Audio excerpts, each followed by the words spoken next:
का प्रदीप सिंह, आरएसएस के जानकार और साथ ही साथ इतिहासकार राकेश सिन्हा हमारे साथ है। बेंगलोर से वरिष्ठ पत्रकार इमरान कुरैशी, दिल्ली में मौजूद हैं बीजेपी के नेता सुधांशु मित्तल और कांग्रेस के नेता और केंद्रीय मंत्री हरीश रावत। इनके अलावा बेंगलुरु में कांग्रेस दफ्तर मौजूद हमारे पॉलिटिकल एडिटर सुकेश रंजन, वहां पर बीजेपी के नेता हमारे बीजेपी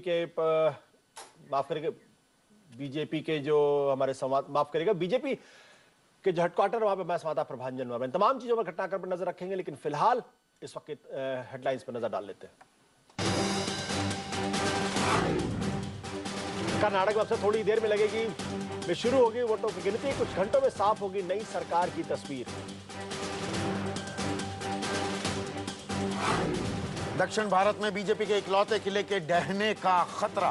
कांग्रेस को 8 साल बाद फिर से सत्ता में लौटने की उम्मीद। कानून मंत्री अश्विनी कुमार की ओर बढ़ सकती है मुश्किलें। आज सुप्रीम कोर्ट में होगी सीबीआई हलफनामे पर सुनवाई। रेल मंत्री के इस्तीफे की मांग को लेकर आज फिर संसद में हंगामे के आसार। 4 साल में रेलवे बोर्ड में हुई नियुक्तियां सीबीआई के रडार पर। सोनिया मन करने की सलाह नकारी। और गाजियाबाद में लग्जरी गाड़ियों में लगी अचानक आग से अफरा तफरी। आधा दर्जन गाड़ियां जलकर खाक।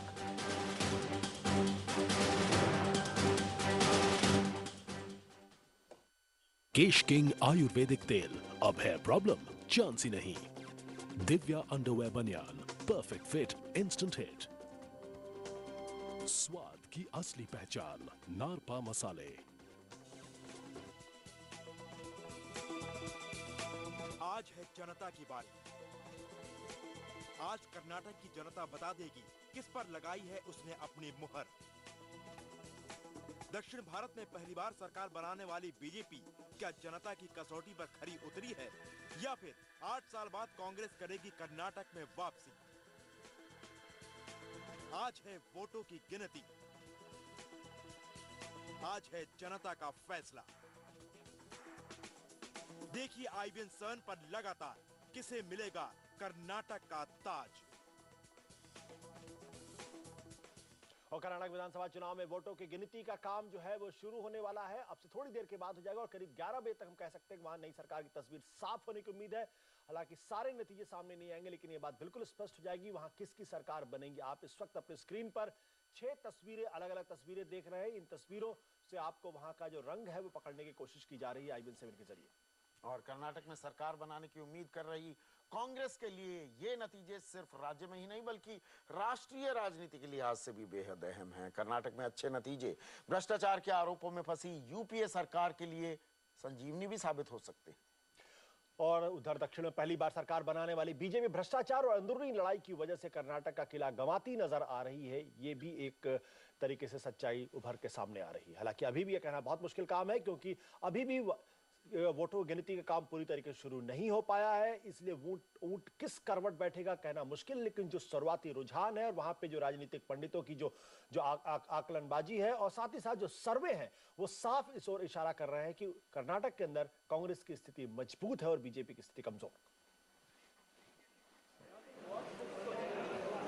और ये तस्वीरें आपको दिखा रहे हैं बेंगलुरु की तस्वीरें हैं, जहां पर वोटों की गिनती का काम शुरू हो गया है। कुल मिलाकर कर्नाटक में 224 विधानसभा सीटें हैं, लेकिन हम आपको लगातार 223 का आंकड़ा बता रहे हैं। और इसके पीछे वजह यह है कि एक सीट पर बीजेपी उम्मीदवार के निधन के चलते वहां पर स्थगित कर दिए गए हैं विधानसभा चुनाव। तो 223 सीटों के आज हम नतीजे आपको दिखाएंगे। लिहाजा आज का जो जादुई आंकड़ा है वो 112 हो जाता है 113 के बजाय। तो 224 सीटें हैं, लेकिन 223 पर वोटों की गिनती का काम शुरू हो चुका है। बिल्कुल। और इन तमाम मसलों बातचीत करने के लिए इस वक्त हमारे साथ है प्रदीप सिंह, राकेश सिन्हा, साथ इमरान कुरैशी और सुधांशु मित्तल बीजेपी के नेता और साथ साथ हरीश रावत इस वक्त हमारे साथ मौजूद है। सुधांशु जी, आपको क्या लग रहा है कि अब कर्नाटक में आपकी सरकार बनने की उम्मीद है या नहीं है? ऐसा है, जनता का जब फैसला सामने आने वाला है तो उसका इंतजार करना चाहिए। उससे पहले बड़ी बड़ी बातें करने से कोई फायदा नहीं है। मैं सिर्फ एक भाजपा का परिप्रेक्ष्य आपको रखना चाहता हूं आपके सामने। जी देखिए, भाजपा के सामने बड़े स्पष्ट विकल्प थे। वहां पे येडियुरप्पा हमारे चीफ मिनिस्टर थे, उनके ऊपर गंभीर आरोप लगे भ्रष्टाचार के और उनको हमने हटा दिया क्योंकि ये भाजपा की निष्ठा का प्रश्न था। हटा दिया। उसके बाद उन्होंने बाद में दबाव बनाया कि मुझे दोबारा आप मुख्यमंत्री बना दीजिए, नहीं तो मैं संगठन छोड़ दूंगा। येडियुरप्पा लिंगायत समुदाय के बड़े नेता हैं, इसमें तो कोई दो राय नहीं थी और भाजपा को अच्छी तरह पता था कि अगर ये संगठन को छोड़ के अपना संगठन बनाएंगे तो उससे भारी नुकसान होगा। लेकिन किसी भी संगठन की निष्ठा, नीति और नियत उसका आंकलन तब आता है जब इन सारी चीजों का टेस्ट आता है। बीजेपी ने डिसाइड करा कि नहीं, हमें सरकार खोनी मंजूर है लेकिन हम भ्रष्टाचार को नहीं स्वीकारेंगे और वही हमने कर्नाटक में करा। उनके तमाम दबाव के बावजूद बहुत जने थे जो ये कह रहे थे कि नहीं येडियुरप्पा को दोबारा बना दीजिए, सरकार बच जाएगी, सरकार दोबारा आ जाएगी। हमने कहा नहीं आए। ऐसी 100 सरकारें कुर्बानों की तो होती रहेंगी, लेकिन हम जो अपनी कोर निष्ठा है उससे हम लोग दूर नहीं जाएंगे। बस सुधांशु जी, जो बात आप कह रहे हैं, जो नतीजा आएगा, सरकार जो बात आप कह रहे हैं, ये पार्टी के कुछ नेताओं की राय थी या पूरी पार्टी की राय थी? ये आडवाणी जी का दबाव था या पार्टी के तमाम दूसरे बड़े स्ट्रेटेजिस्ट थे वो तो चाहते थे कि येडियुरप्पा को साथ रखने की कोशिश की जाए? आशुतोष जी, एक चीज समझे, किसी भी संगठन के अंदर भिन्न राय हो सकती है और होनी भी चाहिए, क्योंकि अगर मतभेद नहीं होगा राय के बारे में तो फिर तो वहां तानाशाही चलेगी। लेकिन इसलिए विभिन्न नेताओं की विभिन्न मत थे, लेकिन असली बात यह कि आखिर में संगठन ने क्या तय करा। भाजपा ने यह तय करा कि नहीं, हम अपनी निष्ठा के साथ कोई भी समझौता नहीं करेंगे। सुधांशु जी साहब करें, बट एक मिनट प्रदीप जी, क्या ये तथ्य सही है कि येडियुरप्पा को निकाला गया या येडियुरप्पा ने पार्टी छोड़ी और अंत तक उनको मनाने की कोशिश की गई कि येडियुरप्पा उनके साथ बने रहे? बिल्कुल, उन्होंने पार्टी छोड़ी, उनको निकाला नहीं गया। उनको सिर्फ मुख्यमंत्री पद से हटाया था पार्टी ने। और सुधांशु मित्तल जी बहुत जल्दी में बोल रहे हैं। अभी लोकसभा चुनाव से पहले अगर येडियुरप्पा वापस आ जाएंगे तो ये पार्टी की निष्ठा और प्रतिष्ठा और जिसकी बात कर रहे हैं सिद्धांत से समझौता नहीं, उसका क्या होगा? येडियुरप्पा तो पार्टी से निकलने के दूसरे दिन से संकेत दे रहे हैं कि नरेंद्र मोदी को प्रधानमंत्री पद का उम्मीदवार घोषित करो, हम पार्टी में लौटने को तैयार हैं। तो अगर चुनाव से पहले वो लौट आते हैं तब पार्टी की निष्ठा का क्या होगा? बट सच्चाई तो ये है कि येडियुरप्पा ने पार्टी छोड़ी थी। बिल्कुल छोड़ी थी और एक तरह से छोड़ने के लिए मजबूर किया गया। पार्टी के एक धड़े ने उनको एक तरह से धक्का देकर पार्टी से निकाला है। वो पार्टी से जा नहीं रहे थे। तो ये इस तरह के दावे करना अभी तो आसान है, लेकिन अभी 2-4-6 महीने में ही ये स्थिति बदल सकती है। तब सुनना चाहेंगे हम कि सुधांशु मित्तल जी क्या कहते हैं। सुधांशु जी, मैं आपके पास आऊंगा, लेकिन हरीश रावत साहब जो अभी चुनाव पूर्व सर्वे हुए हैं वो संकेत ये दे रहे हैं कि आप वहां सरकार बना सकते हैं। हमारा आंकड़ा ये कहता है कि, हमारा अनुमान ये कहता है कि हो सकता है आप थोड़ा कम रह जाएं 113 के जादुई आंकड़े से। मेरा सवाल ये है कि क्या बीजेपी चुनाव हार गई है या दरअसल आप अपनी नीतियों के चलते ये चुनाव जीतेंगे, अगर जीतते हैं तो? देखिए, कर्नाटका हमेशा कांग्रेस के साथ रहा, बीच में कुछ ये व्यवधान आया और मुझे खुशी है कि हम फिर से कर्नाटक के लोगों का विश्वास जीतने जा रहे हैं और मुझे पूरा विश्वास है कि हम 125 से ज़्यादा सीटें वहाँ पर लाएंगे। उसके दो कारण हैं मेरे विश्वास के। एक तो हमारे कार्यकर्ताओं में बड़ा भारी जोश है और दूसरा जो हमारी लीडरशिप है वहाँ की कर्नाटक की, उसने एकजुट होकर के कैंपेन चलाया है और एक पर्पस से चलाया है कि कर्नाटक को भाजपा के मिस रूल से बचाना है और जिस तरीके की सिचुएशन आई है उससे कर्नाटक को उबारने के लिए हमारी एकता जरूरी है। तो ये दो टर्निंग फैक्टर रहे हैं। जो आप एडमिनिस्ट्रेशन की, प्रशासन की बात कर रहे हैं कि हरीश रावत जी के वोट बैंक को डिवाइड करने का काम किया है। जो आप सरकार चलाने की बात कर रहे हैं, आप जो सरकार चलाने की बात कर रहे हैं, क्या कर्नाटक की जनता स्थानीय लेवल पर कैसे प्रशासन होता है उसी को देख रही है? आप भी कोई अच्छी केंद्र सरकार नहीं चला रहे हैं। भ्रष्टाचार के आरोप यहाँ पर भी अभी फंसी हुई है, आज भी सुप्रीम कोर्ट पर निगाहें टिकी हुई हैं सभी की।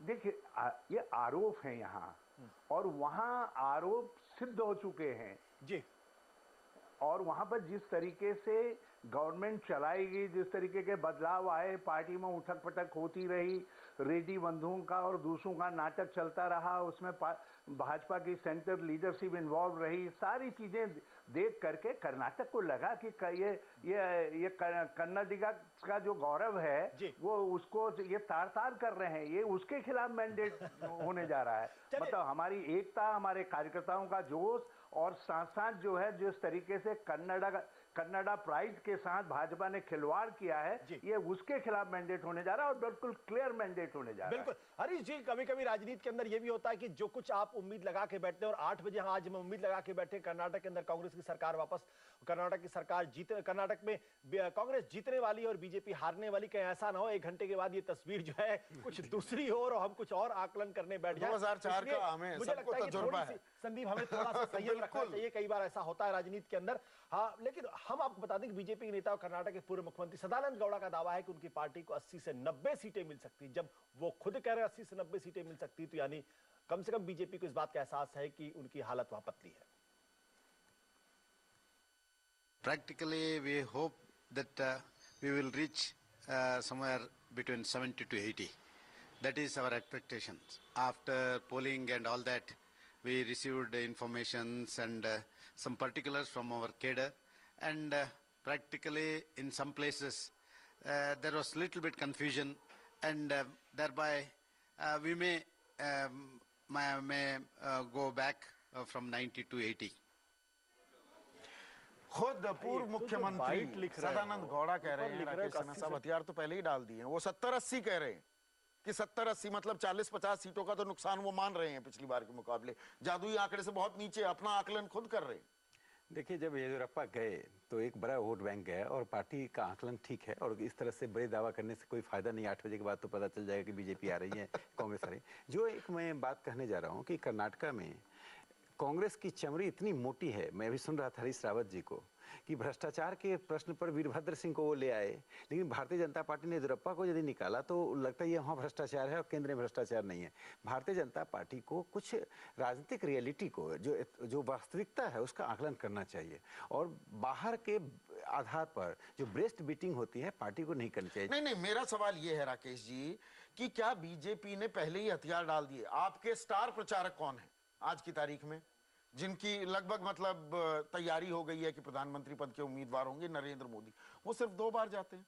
आप पूरी ताकत झोंकने से हिचकिचाए क्यों कर्नाटक में? क्या ये सवाल आपको दुरुस्त लगता है?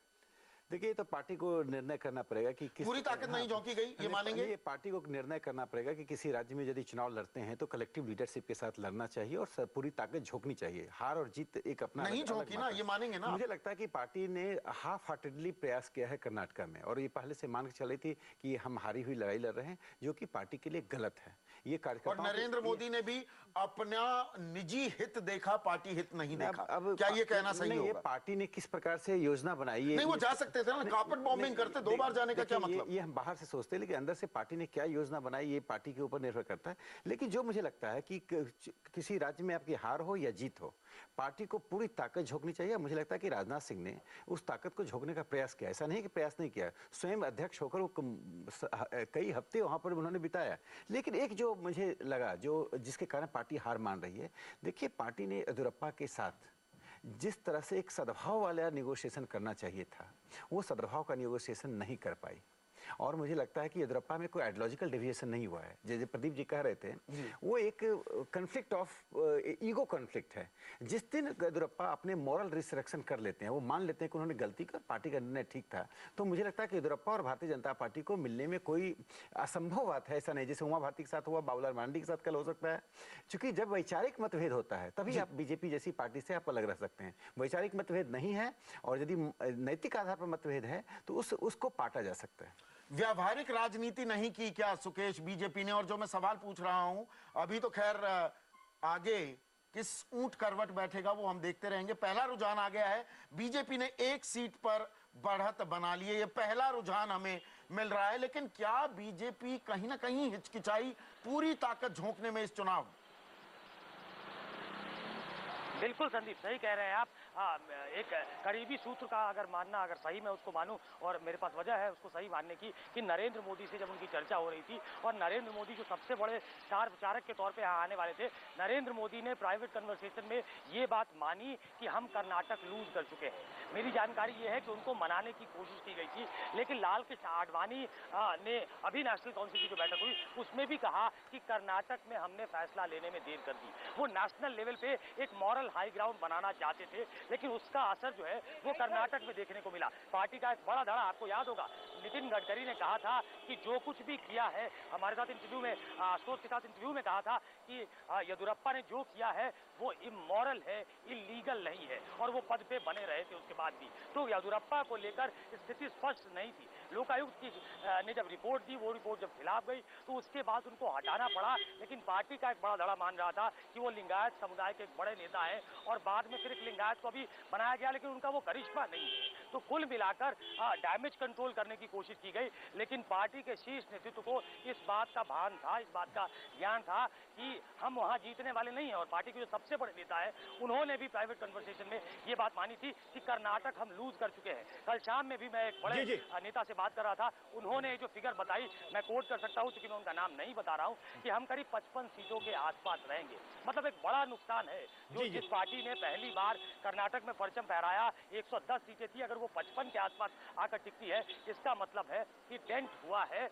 वो डेंट येदियुरप्पा ने लगाया है, लेकिन उसकी भरपाई कैसे होगी, उसको एक सामूहिक नेतृत्व कैसे बांट सकता था, उसका कोई खाका जो है वो बीजेपी ने तैयार। मैं यहाँ पर आशुतोष जानकारी दे दूं अपने दर्शकों को, 2 सीटों पर कांग्रेस ने बढ़त बना ली है।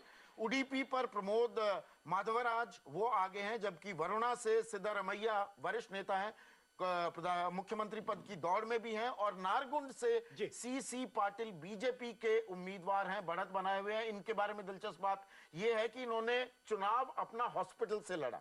इनके गार्ड का एक्सीडेंटली एक गोली चल गई थी उनकी बंदूक से, इन्हें लगी, तो ये अस्पताल में बैठे बैठे चुनाव लड़ रहे थे। आशु बिल्कुल, लेकिन संदीप मैं एक बार फिर कहूंगा कि let's not get carried away. अभी कर्नाटक के अंदर जो रुझान आने शुरू हुए हैं, और हमने लगता है शुरू से मान लिया है वहां कांग्रेस की सरकार आ रही है और बीजेपी की सरकार जा रही है। राजनीति के अंदर, चुनाव के अंदर कुछ भी हो सकता है, इसलिए कृपया इस नतीजे पर अभी नहीं पहुंचे वहां पे क्या होने वाला क्या नहीं होने वाला।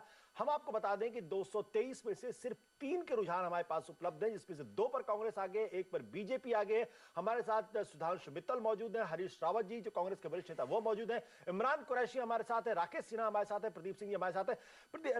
राकेश जी, जो ये लगातार अटकलें लगाई जा रही थी, बात की जा रही थी कि भाई येदियुरप्पा अगर पार्टी के साथ होते तो बहुत बेहतर होता, क्या वाकई लेकिन येदियुरप्पा का कहना है उनके साथ अन्याय हुआ है?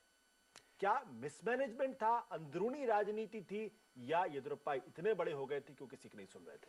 देखिए, पार्टी में संभालने की जो कोशिश होती है वो शुरू से होनी चाहिए। आप शुरू में कोई नेता की छवि और कोई कद इतना बड़ा हो जाता है, और चुनाव के वक्त यदि आप फैसला लेते हैं तो पार्टी के लिए डैमेज होता है। हालांकि पार्टी ने जो निर्णय लिया, येदियुरप्पा के बारे में कहता हूं अन्याय नहीं हुआ, इसलिए कि येदियुरप्पा पे आरोप लगा और पार्टी का वो चरित्र जानते हैं। जो आरोप लगा वो इमोरल, इलीगल माइनिंग के सवाल उठे और येदियुरप्पा को पार्टी ने पद से हटा दिया। उनको 2 चीफ मुख्यमंत्री उनके चॉइस का मुख्यमंत्री दिया गया। यदि उससे भी वो संतुष्ट नहीं होते हैं तो किसी भी व्यक्ति को लार्जर देन पार्टी स्वीकार नहीं कर सकती है, और पार्टी के लिए वहां पर ऐसी बन गई थी कि येदियुरप्पा आइसोलेट हो रहे थे पार्टी में। संघ ने भी उनको कहा कि संघ ने कई बार उनको हिदायत दी कि अपनी नीतियों को संभालिए, अपनी कार्य पद्धति को संभालिए। लेकिन इससे जो बड़ा सवाल है, जो कि आपके सवाल में छिपा हुआ है, कि केंद्र को यह सोचना पड़ेगा कि राज्यों के नेतृत्व को और राज्य की इकाई को कैसे हैंडल करें। वहां विधायकों को शुरू से कितना महत्व दें। एक व्यक्ति का पहले कद बढ़ाते हैं, फिर कद को छोटा करते हैं, ये जो प्रक्रिया चलती है ना, छोटा करना बड़ा करना, इसमें कहीं ना कहीं मुझे लगता है जो डेमोक्रेटाइजेशन की पद्धति है उसको रीडिफाइन करने की जरूरत है। बिल्कुल। लेकिन इमरान कुरैशी इस वक्त, इमरान आप कर्नाटक के अंदर बैठे हुए हैं, येदियुरप्पा दरअसल कितना बड़ा फैक्टर इस चुनाव के अंदर उभर कर सामने आए हैं? क्या वाकई वो एक फैक्टर है, या बीजेपी का मिस गवर्नेंस इतना बड़ा इशू था कि येदियुरप्पा होते तो भी बीजेपी की हालत कमजोर होती वहां पर? अगर नहीं, येदियुरप्पा तो एक बहुत बड़ा फैक्टर है, इस पे कोई डाउट ही करने की जरूरत नहीं है। मगर अगर येदियुरप्पा बीजेपी के साथ रहते तो शायद ये जो 55-60 सीट जो बीजेपी के लोग प्राइवेटली जो बोल रहे हैं, शायद वो भी नहीं आते, और शायद उसमें भी थोड़ी उससे भी कम शायद वोट सीट मिलते हैं उनको, अगर उनकी मतलब उनकी उम्मीद के अनुसार अभी जो देख रहे हैं हम जी। मगर येडियुरप्पा के ये जो बीजेपी की हाईकमांड है, बीजेपी की हाईकमांड ही नहीं है, क्योंकि वो लो कमांड कहते हैं यहाँ कर्नाटक में, क्योंकि जब उनको पता था कि कर्नाटक में येडियुरप्पा एक अनकंट्रोलेबल लीडर बनने वाले हैं, तो उनको कोई तरीके से उनको कंट्रोल में लाने के लिए उनके पास वो उनके हाईकमांड के पास कुछ वो नहीं था जी, स्ट्रेटजी नहीं थी उनको कंट्रोल करने के लिए। पहली बात ये। दूसरी बात ये कि बीजेपी को ये डर था, उनको निकाला नहीं गया था इसलिए क्योंकि वो एक लिंगायत समाज के लीडर थे। ये जो राजीव गांधी ने वीरेंद्र पाटिल को 1990 में जो निकाले और उसके बाद जब से अब तक लिंगायत वोट कांग्रेस को नहीं आया, तो वो सिचुएशन बीजेपी अवॉइड करना चाहती थी। जी। हमारे साथ यासिर मुश्ताक, हमारे बैंगलोर ब्यूरो चीफ भी लगातार बने हुए हैं। और यासिर, अब 6 सीटों के रुझान हमें मिल रहे हैं। ये रुझान है, नतीजे नहीं है। कांग्रेस 3 पर आगे, बीजेपी 1 पर आगे, जेडीएस 1 पर आगे, अब बीजेपी 2 पर आगे हो गई है, जबकि अन्य के खाते में 1 सीट जाती दिख रही है। ये रुझान है। और अन्य में बीएसआर कांग्रेस श्रीरामुलु बेल्लारी से बढ़त बनाए हुए हैं। यासिर, हमने येदियुरप्पा की बहुत बात की है। श्रीरामुलु भी बीजेपी के बड़े नेता थे, उन्होंने बीएसआर कांग्रेस बना ली है। क्या वो भी सेंधमारी करेंगे? क्या वो भी नुकसान पहुंचाने वाले हैं बीजेपी को? हाँ, देखिए, बिल्कुल जरूर नुकसान में पहुंचाएंगे, लेकिन वो सिर्फ एक जिला है बेल्लारी जहां पे उनकी पहुंच है। रेड्डी बंधु का खास था श्रीरामुलु, और जो रेड्डी बंधु की पहुंच थी वो सिर्फ बेल्लारी जिले तक थी। जब जनार्दन रेड्डी तब से जब हमने देखा कि जेल में है, वो बेल्लारी उनसे लूज होती गई। अभी अगर हम बात करें, अगर इस टाइम में बीएसआर कांग्रेस की बात करें, तो वो मैक्सिमम 2 या 3 सीटें जीत सकती है बेल्लारी में, लेकिन वोट वो कट कर सकती है बीजेपी में जरूर। हमने देखा लगातार कि येदियुरप्पा भी कट कर रहा है, बीएसआर जो है बेल्लारी में कट करेगा, कांग्रेस उसका पूरा फायदा वहां पे उठाएगी। और कांग्रेस एक समय में बेल्लारी उसका पूरा ये होता था, गढ़ होता था कांग्रेस का। अब दोबारा वो कोशिश करेगी उस गढ़ को वापस लेने की, बीएसआर कांग्रेस की मदद से हो जाएगा, क्योंकि बीएसआर जो है वो कट करेगा कहीं ना कहीं बीजेपी के वोट। और हम येदियुरप्पा की लगातार बात कर रहे हैं शिकारीपुरा से, जहां से वो चुनावी मैदान में खड़े हुए हैं। खबर ये आ रही है कि फिलहाल येदियुरप्पा पीछे चल रहे हैं। आशुतोष? बिल्कुल, येदियुरप्पा पीछे चल रहे हैं। फिर मैं कहूंगा कि अभी चुनाव के रुझान है, शुरुआती रुझान, इसके आधार पर किसी तरीके का कोई आकलन नहीं लगाया जाना चाहिए। सुधांशु मित्तल जी, क्या ये माना जाए कि आप लोग येदियुरप्पा को हैंडल करने में गड़बड़ कर गए? पार्टी की अंदरूनी राजनीति हावी हो गई, वो बार बार अनंत कुमार की तरफ इशारा करते रहे, लेकिन कहीं ना कहीं इन दोनों के बीच में जो खाई थी उसको पाटने की कोशिश नहीं हो पाई। आशुतोष जी, मैं बड़े चाव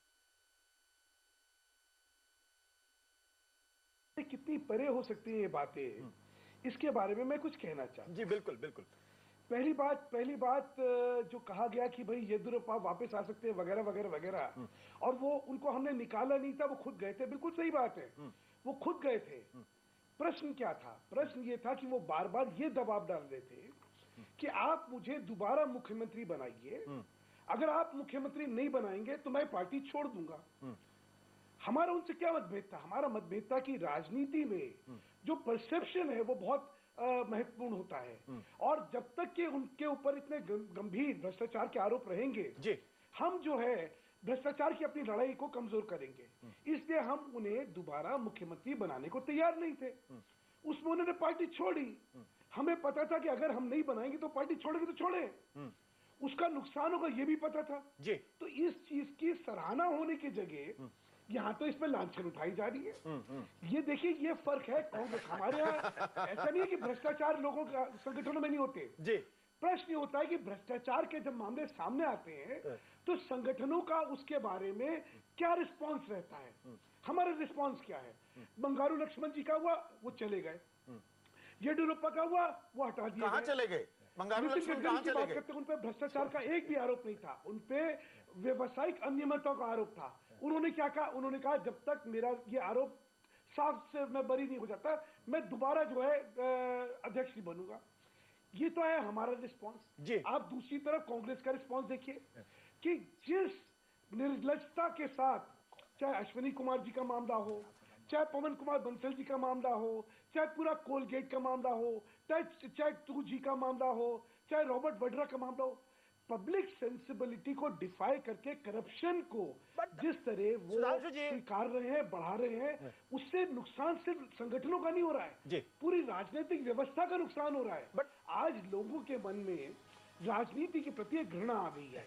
क्यों? क्योंकि वो हर एक राजनीतिक व्यक्ति को चोर मान के चल रहे हैं। बट सुधांशु जी, आप अच्छी बातें, आप सुधांशु जी आप बड़ी अच्छी बातें कर रहे हैं, लेकिन आपने कहा कि हमारे यहाँ पार्टी के अंदर या पार्टी के बाहर अगर किसी पर आरोप लगता है तो हम उसको या तो बाहर का रास्ता दिखा देते हैं या उसको पद से हटा देते हैं। आपने नितिन गडकरी का भी जिक्र किया, लेकिन शायद आप अमित शाह का नाम भूल गए, जो जेल भी गए, गुजरात से बाहर तड़ीपार भी कर दिए गए और उनके ऊपर कत्ल की साजिश का आरोप भी लगा और आपने बड़े इज्जत के साथ उनको जनरल सेक्रेटरी बना दिया है और वो आपकी पार्टी में पद पर सुशोभित है। वो बिल्कुल सही है, बिल्कुल है, उन पे कोई भ्रष्टाचार का आरोप नहीं है सर। मर्डर का आरोप है, गलत करे। और वो सुनिए, अरे मर्डर का आरोप है उनके ऊपर, हत्या की साजिश रचने का आरोप है।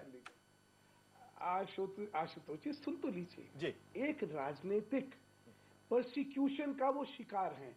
सुप्रीम कोर्ट के पूरा द्वारा संगठन, पूरी हमारी विचारधारा ये मानती है कि उनका जो है ये राजनीतिक प्रोसिक्यूशन हो रहा है और इसीलिए उनके पीछे खड़ी है। उनको पद, क्योंकि वो उस समय गृह मंत्री थे, तो गृह मंत्री से उन्होंने इस्तीफा दिया, लेकिन हम संगठनात्मक तौर पे हम क्योंकि उनको निर्दोष मानते हैं इसलिए हम संगठन से नहीं हटा रहे। अगर हम उनको फिर गृह मंत्री बनाते तब आपकी बात सही रहती। नहीं, अब उसमें भी बाल की खाल में निकालने लगूं सुधांशु जी बाल की खाल निकालने लगूं तो वो गृह राज्य मंत्री थे, गृह मंत्री तो नरेंद्र मोदी थे। नैतिकता, आप राजनीतिक नैतिकता को उसके सही परिप्रेक्ष्य में देखिए। अगर आप सारे उदाहरण को एक ही ब्रुश से नाप देंगे, ये ठीक नहीं है। चलिए ताजा रुझान बता देते हैं सुधांशु जी, आपकी इजाजत से ताजा रुझान बता देते हैं। 223 में से 13 रुझान अब हमारे साथ है और ये कांटे की टक्कर बन रही है। अभी 4 सीटों पर कांग्रेस आगे, 3 पर बीजेपी, 3 पर जेडीएस, 2 पर केजेपी और 1 पर अन्य भी बीएसआर कांग्रेस के अध्यक्ष। और यहां पर मैं ताजा जानकारी आपको यह दे दूं कि येदियुरप्पा शिकारीपुरा से अब आगे हो गए हैं, जबकि भद्रावती से सीएम इब्राहिम, जो कि केंद्रीय मंत्री भी रह चुके हैं और जो इलेक्शन कमेटी थी कांग्रेस की कर्नाटक चुनाव के लिए, उसके चेयरमैन हैं, वो भद्रावती से फिलहाल पीछे चल रहे हैं। आशुतोष बिल्कुल, हमारे साथ हरीश रावत जी भी हैं, साथ ही हमारे साथ प्रदीप सिंह जी। जो बात सुधांशु मित्तल जी कह रहे हैं, क्या वो बात गले उतरती कि बीजेपी का चरित्र इतना साफ, इतना सुथरा है कि जहां किसी के ऊपर आरोप लगता है उसको फौरन बाहर का रास्ता दिखा देते हैं? और यह अमित शाह का मामला क्या बिल्कुल अलग है, इसकी तुलना नहीं की जा सकती? नहीं, बिल्कुल तुलना की जा सकती है। और येदियुरप्पा को भी अगर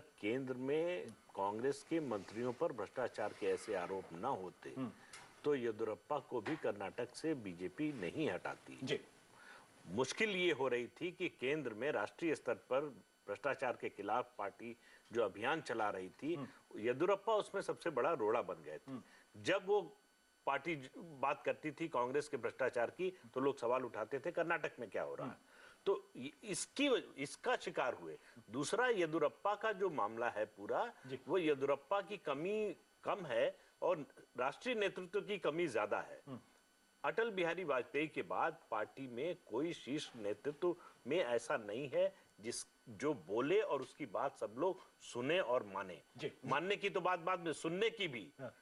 लाल कृष्ण आडवाणी वाजपेयी के बाद सबसे बड़े नेता हैं, लेकिन वो एक गुट के नेता बन गए हैं पार्टी में, इसलिए उनकी बात का वो असर नहीं होता, उनकी बात लोग उस तरह से सुनने को तैयार नहीं होते। येदियुरप्पा को लगातार लगता रहा कि अनंत कुमार के कारण हमको प्रताड़ित किया जा रहा है। उनको ये लगता रहा कि अगर अनंत कुमार नहीं होते तो हम दोबारा मुख्यमंत्री बन जाते, और शीर्ष नेतृत्व उनको ये समझा नहीं पाया कि इसकी वजह से नहीं हो रहा है, अनंत कुमार की वजह से नहीं हो रहा है, ये हमारी राजनीतिक मुश्किल है कि आपको नहीं बना सकते। हमारे साथ हरीश रावत भी बने हुए हैं। ताजा रुझान ये है कि 14 सीटों के हमें रुझान मिल रहे हैं। रुझान है, ये नतीजे नहीं है। कांग्रेस 5 पर आगे, बीजेपी 3 पर, जेडीएस 3 पर, केजेपी 2 पर, अन्य 1 पर। और हमारे साथ हरीश रावत केंद्रीय मंत्री हैं, वो भी लगातार बने हुए। और हरीश जी, तमाम जो चुनाव पूर्व सर्वे थे, जिसमें हमारा सर्वे भी शामिल है, वो आपको सीधी बढ़त तो दे रहा है, लेकिन हमने एक संशोधन भी किया। हमने 10 से 17 अप्रैल के बीच में एक चुनाव पूर्व सर्वे किया था, उसमें आप आसानी से बहुमत के आंकड़े से ऊपर जाते दिख रहे थे। दूसरे सर्वे में आपको नुकसान भी हमें होता दिखा। क्या कांग्रेस ने यह मान लिया कि सत्ता का लड्डू आ रहा है गोद में, तो आप थोड़े से कॉम्प्लेसेंट हो गए? क्या ये एक दिक्कत हुई आपके कैंपेन में?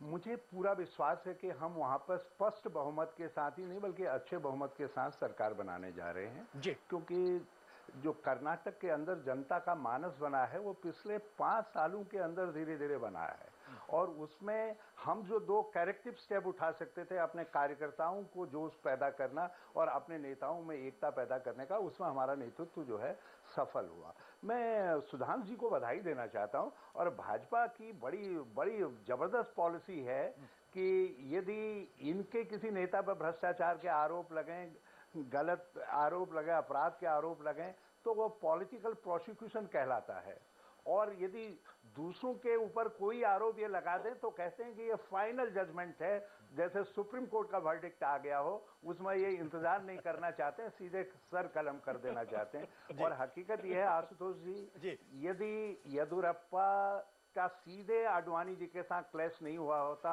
अनंत कुमार जी के मामले में, तो येदियुरप्पा जी के लिए आज ये यही कह रहे होते कि कांग्रेस जो है पॉलिटिकल प्रोसिक्यूशन का सहारा ले रही है और येदियुरप्पा बिल्कुल दूध के धुले हुए हैं, वो कावेरी के जल से 101 बार नहाए हुए हैं। तो जिस तरीके से रेड्डी बंधुओं को बल्कि कृष्णा और कावेरी गोदावरी तीनों के पानी से नहाया हुआ बताते थे और इन्होंने जिस तरीके से रेड्डी बंधुओं की वकालत की, क्या उसको देश ने नहीं देखा है जो ड्रामा हुआ है? जी रावत साहब सर, और मैं और एक बहुत विनम्रता से आशुतोष जी मैं एक सेकंड में बड़ी विनम्रता के साथ आपको ये याद दिलाना चाहता हूं कि किसी राष्ट्रीय पार्टी का अध्यक्ष घूस लेते पकड़ा जाता है वो भाजपा का होता है, कोई केंद्रीय मंत्री स्पष्ट तौर पर कैमरे के सामने घूस लेता दिखाई देता है वो भाजपा का होता है, संसद में प्रश्न पूछने के एवज में पैसे पकड़ते हुए देखे जाते हैं वो भाजपा के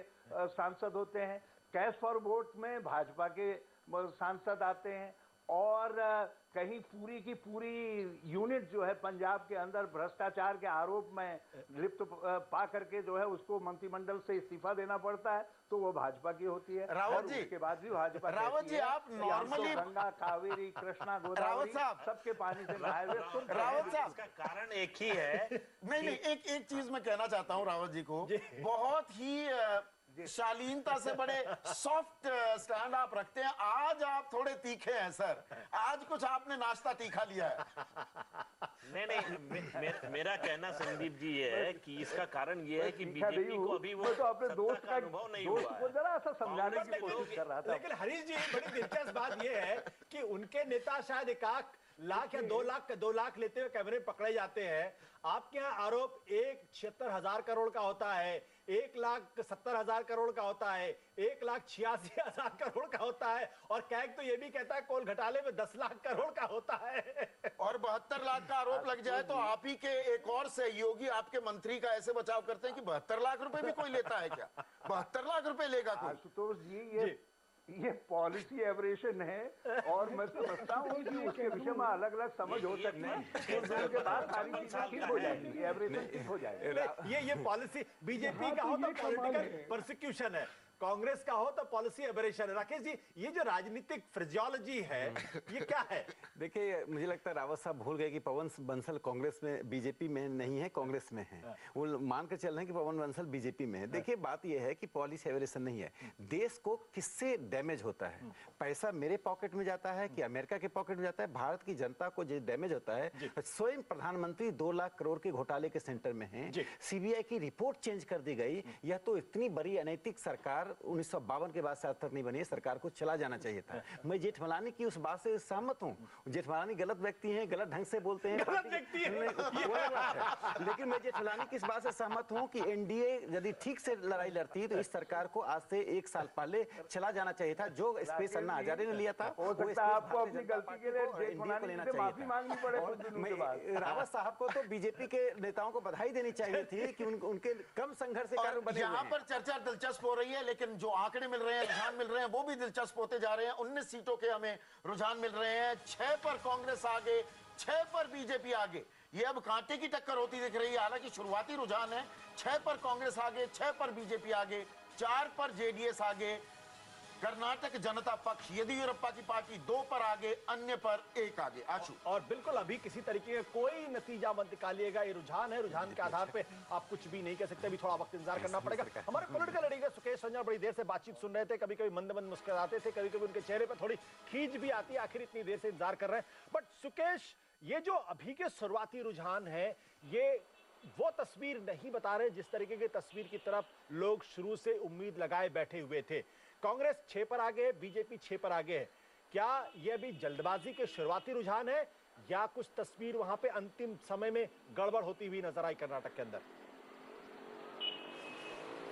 देखिए, जो अभी रुझान है आशुतोष, अगर ऐसा रुझान कंटिन्यू करता थोड़ी और देर तक, ये बीजेपी को खुद भी यकीन नहीं होगा। कांग्रेस को हालांकि थोड़ा झटका लग रहा होगा, बहुत शुरुआती रुझान है, कहना बड़ा मुश्किल है, लेकिन कांग्रेस के जो शीर्ष नेतृत्व हैं वो मानकर चल रहे हैं कि हम बहुत कंफर्टेबली कर्नाटक में सत्ता में आ रहे हैं, क्योंकि उन्हें मालूम है कि बीजेपी ने जिस तरीके से शासन किया है, बीजेपी के पहले जेडीएस और बीजेपी के गठबंधन ने जिस तरीके से शासन किया है, वो बड़ा वो लोगों में कॉन्फिडेंस जनरेट नहीं कर पाया, और इसलिए लोग कांग्रेस को चुनना चाहते हैं, वो एक स्थायी सरकार देना चाहते हैं। मैं, आपने कहा मंद मंद मुस्कुरा रहा था, मैं सिर्फ एक बात, हर तरफ से सुधांशु जी बहुत आरोप झेल रहे हैं, बहुत वार झेल रहे हैं, मैं सिर्फ एक याद कराना चाहता था, दिलीप सिंह गुरदेव का वाकया, वो भी बीजेपी में थे, जिनका बड़ा फेमस कोट है, पैसा खुदा तो नहीं लेकिन खुदा की कसम खुदा से कम भी नहीं, वो उन पे FIR भी दर्ज नहीं हुआ था। तो एक मॉरल हाई ग्राउंड जो लेने की कोशिश कर रहे हैं, वो मजबूरी में लिया गया हर फैसला होता है, जो बीजेपी लेती है, मैं उसको जोड़ना चाहता था, इसलिए मुस्कुरा रहा था। और उनको मुख्यमंत्री बनना था, वो मुख्यमंत्री नहीं बने थे।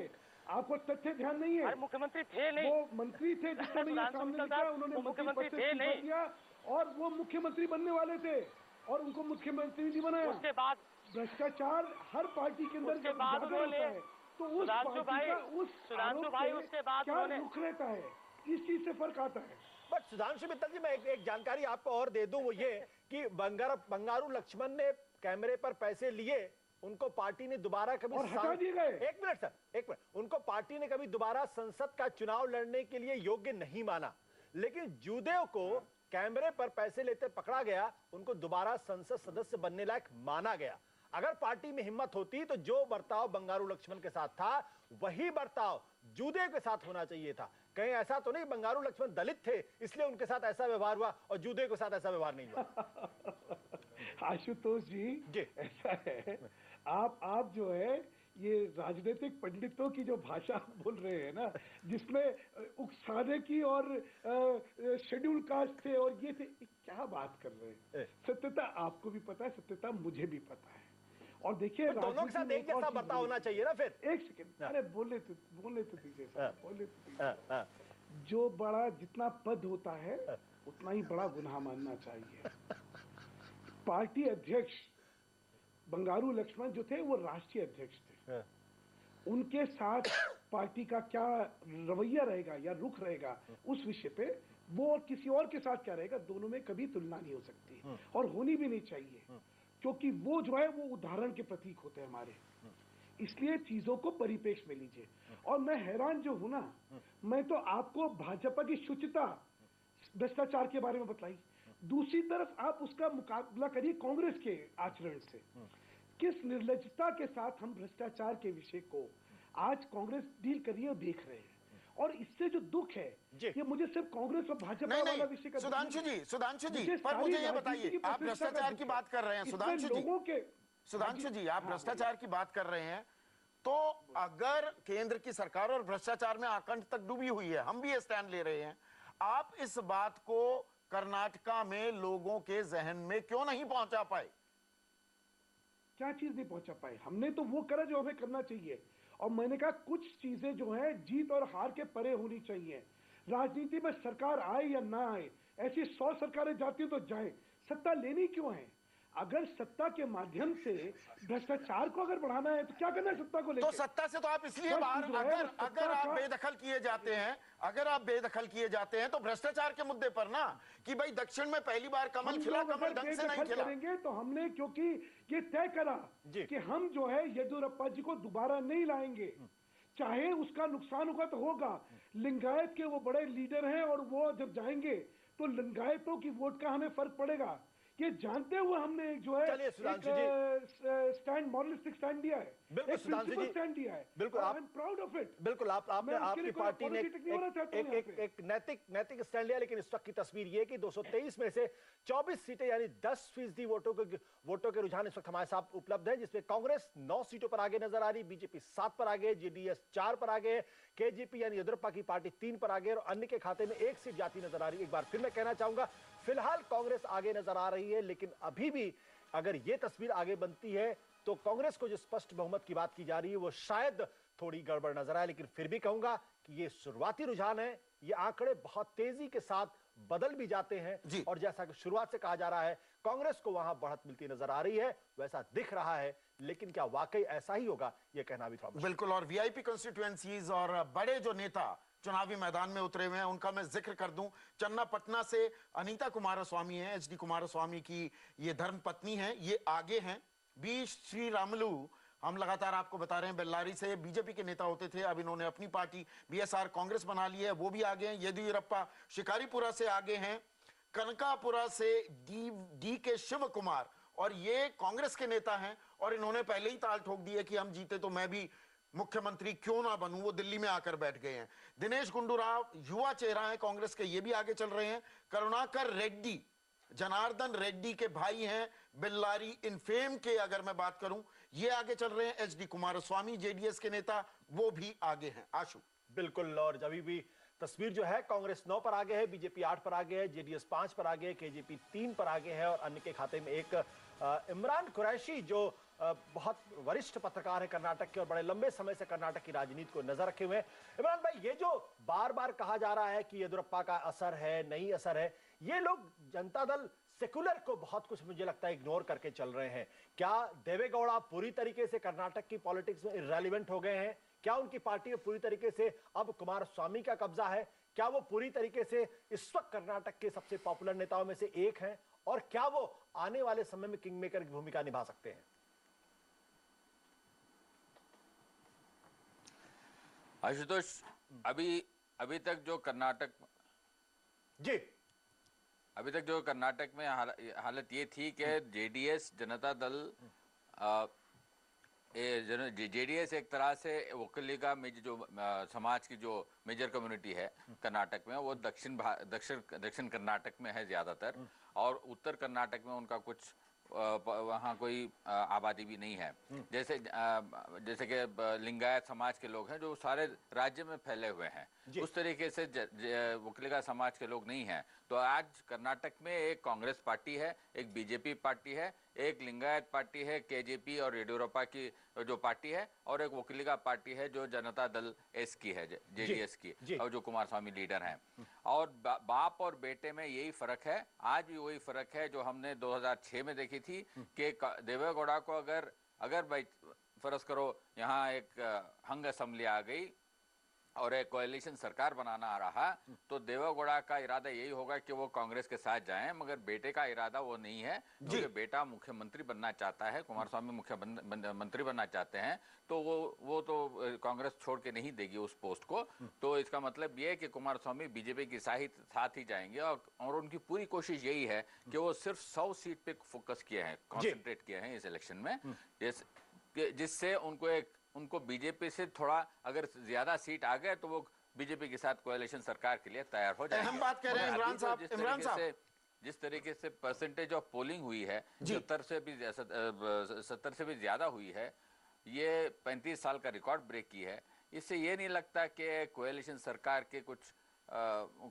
सरकार बनेगी कर्नाटक में। इमरान, मैं आपसे एक सीधा सवाल, अब आपने क्योंकि इलाकों की भी थोड़ी बात कर दी, यहां पर बड़ा एक दिलचस्प आंकड़ा आ रहा है। अगर हम मध्य कर्नाटक की बात करें, सेंट्रल कर्नाटक, 35 सीटें हैं, उसमें से 9 सीटों के रुझान हमारे पास हैं। कांग्रेस सिर्फ 1 पर आगे है, बीजेपी 3 पर, केजेपी 3 पर, जेडीएस 1 पर। सेंट्रल कर्नाटक के ये रुझान ही है, कुछ बताते हैं क्या, कुछ संकेत दे रहे हैं? जी नहीं, वो तो अगर यहाँ कांग्रेस को अगर यहाँ आपको कम दिखाई दे रहा है, तो इसका मतलब ये कि कांग्रेस या सेंट्रल कर्नाटक में ही उनको बहुत बड़ी मुसीबत लग रही थी, क्योंकि वहाँ एक तो जो जिस तरीके से उन्होंने कैंडिडेट्स को सिलेक्शन में जो जो जो जो प्रॉब्लम हुआ, कंफ्यूजन हुआ, वो एक बात है। और दूसरी बात ये कि वहाँ एक बेंगलोर में KR पुरम कॉन्स्टिट्यूंसी है, वहाँ एक उनके कैंडिडेट थे कांग्रेस के जो कोशिश किया, उनको सीट नहीं दिया गया था और वो वहाँ चित्रदुर्ग में JDS के कैंडिडेट बन के खड़े हैं और वो यादव समाज के हैं।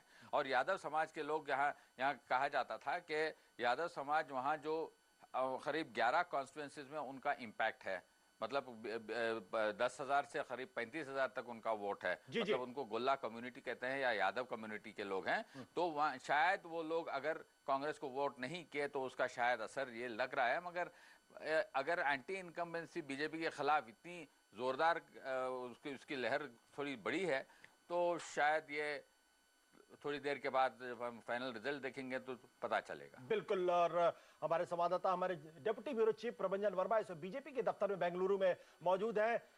प्रभंजन, अभी तो जो आंकड़े आ रहे हैं वो कह रहे हैं 223 में से 33 के रुझान हमारे सामने उपलब्ध है। कांग्रेस 13 पर आगे, बीजेपी 11 पर आगे, JDS 5 पर आगे, KJP 2 पर आगे, अन्य के खाते में 2। यानी अभी की जो शुरुआती रुझान है उसके मुताबिक ये नहीं कहा जा सकता बीजेपी बहुत खराब कर रही है।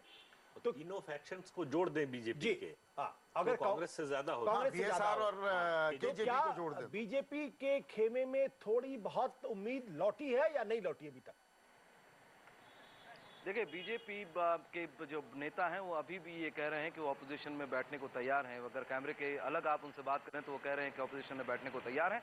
लेकिन एक बात सही है कि होपिंग अगेंस्ट होप उनके मन में है और उसकी वजह उनको ये लग रही है कि एक कोई बड़ा मुद्दा इस पूरे इलेक्शन में नहीं बन पाया था। उनको ये लग रहा है कि अगर कांग्रेस को जो फायदा हुआ है वो दरअसल उनके वोट कटने की वजह से हुआ है। तो वो एक उम्मीद उनको जरूर लग रही है कि एक चमत्कार हो सकता है, कुछ ऐसी सिचुएशन बन सकती है कि कांग्रेस अपने बल पर मेजॉरिटी नहीं ला पाए।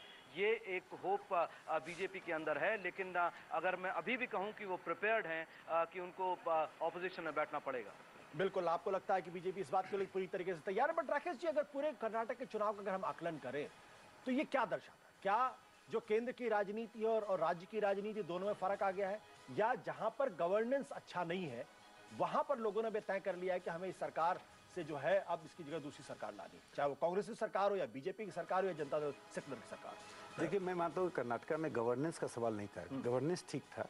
जो रेड्डी अगर आपको 5 साल में 3 चीफ मिनिस्टर बदलने पड़े तो गवर्नेंस का सवाल तो आएगा। जो एक रेड्डी ब्रदर्स का मुद्दा उठा उसने पार्टी की छवि को धूमिल किया है और पार्टी ने जो नैतिक प्रश्न उठाया, देखिए केरल में CPM इतनी मजबूत और cadre based party, P Vijayan पर अच्युतानंदन उसके चीफ मिनिस्टर थे, आरोप लगाए, CBI का आरोप लगा, लेकिन P विजयन को CPM ने पार्टी से नहीं निकाला चूंकि एक पॉपुलर लीडर है, कैडर में उनकी पहुंच है। लेकिन पार्टी ने जो ये निर्णय लिया, एक बात आप जान लीजिए आशुतोष जी कि आम मध्यम वर्ग में इस निर्णय का बहुत असर है जिसको कोई exit poll, opinion poll catch नहीं कर पा रही है।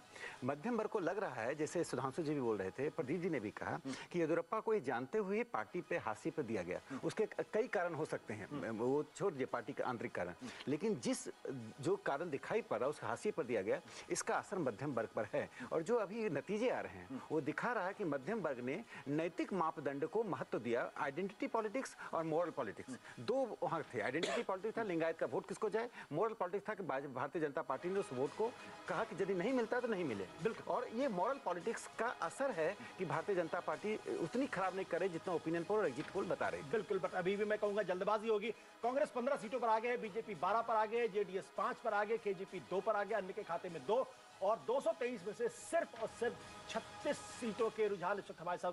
प्रदीप जी, क्या जो बात ये राकेश जी कह रहे हैं कि येदियुरप्पा के मसले पर जो पार्टी ने फैसला किया उससे मध्य वर्ग में एक जो है एक उम्मीद जगी, बट क्या ये सही आकलन है, या कर्नाटक के अंदर जो एक जमाने में SM कृष्णा के जमाने में जो अंतर्राष्ट्रीय मंच पर था, जिसको सिलिकॉन वैली ऑफ इंडिया कहा जाता था, वो बहुत पीछे चला गया? ये भी कहीं ना कहीं चुनाव के अंदर रिफ्लेक्ट हुआ? नहीं, आप देखिए कि मध्य वर्ग को अगर कर्नाटक के संदर्भ में बात करें तो रिप्रेजेंट करने वाला या मैनिफेस्ट करने वाला सबसे बड़ा शहर बेंगलोर है। तो बेंगलोर में बीजेपी के खिलाफ बहुत ज्यादा माहौल है जी। वो किस लिए है? वो किसी येदियुरप्पा के भ्रष्टाचार के कारण नहीं है, वो गवर्नेंस के इश्यूज पर है। लॉ एंड ऑर्डर, सफाई, सड़क, यातायात, ट्रैफिक जाम, बिजली, ये समस्याएं हैं।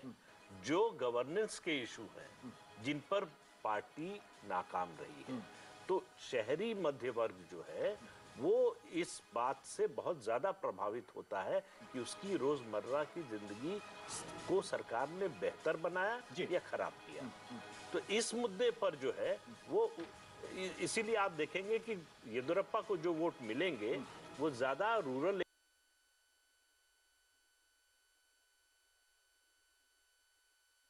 रही है। तो अगर ये वोट शेयर अगर वाकई में सही है, हालांकि अभी भी मैं बहुत कहूंगा जल्दबाजी होगी, 223 में से 39 सीटों की रुझान है जिसमें 47% वोट कांग्रेस के पक्ष में जाते नजर आ रहे हैं। बीजेपी के पक्ष में 26% है, जेडीएस 9% है, केजेपी 0 और 18%। ये हालांकि मैं अभी भी कहूंगा कि बहुत जल्दबाजी होगी, इन आंकड़ों पर बिल्कुल यकीन नहीं करना चाहिए, क्योंकि इस वक्त वोट शेयर का बहुत करेक्ट फिगर आएगा ये कहना थोड़ा सा मुश्किल काम। देखिए, ये वोट शेयर की अगर आप बात करें, ये मतलब एंटी बीजेपी वोट है और बाय डिफॉल्ट कांग्रेस आ गई है या कांग्रेस के लिए पॉजिटिव वोट है, ये निर्भर करेगा इस पर तय होगा कि कांग्रेस को पिछली बार से कितने वोट ज्यादा मिलते हैं।